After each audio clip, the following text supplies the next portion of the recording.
میرے بھائیوں دیکھیں خدا اب یہاں کیا کہتا ہے. یہاں کتنا خوبصورت کلام ہے.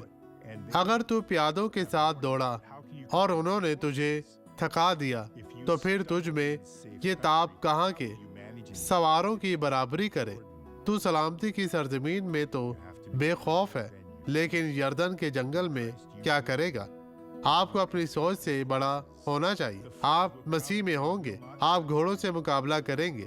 سیلاب آئے گا اور تمہیں چھو نہیں سکے گا. آپ کو خدا کی تلاش کے لیے عقل مند ہونے کی ضرورت ہے. جہنم کے کاموں سے، پریشانیوں سے اور مصائب سے نکلیں. آپ یہ گواہی دیکھیں.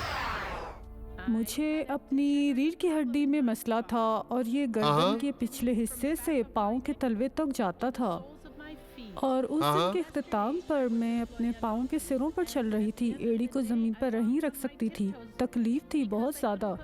ایسا لگا کہ جیسے کوئی چاقو ہے. اور آج اب میں ٹھیک ہوں. ابھی چلے بہن، تمام لوگوں کے دیکھنے کے لیے وہاں چلتی جائیں. بھاگے میری بہن، خداوند آپ کے ساتھ ہے. بھاگتی جائیں. یسوع نے آپ کو شفا دی. تھوڑا بھاگے، سب کو دکھائیں کہ آپ شفا یاب ہے.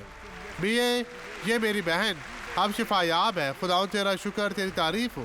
او یسوع. آئے اب دعا کریں. باپ، میں ان سب کو برکت دیتا ہوں جو میرے ساتھ دعا کر رہے ہیں، اور میں ان کی حالت کو دیکھتا ہوں تو مجھے ترس آتا ہے. تیرے پاک کلام کے خادم کی حیثیت سے میں ان تمام لوگوں کے لیے تیری برکت چاہتا ہوں. بدی اب یسوع کے نام میں ان کی زندگی سے چلی جا، غائب ہو جائے یسوع کے نام میں. خدا آپ کو برکت دے اور آپ کہیں آمین.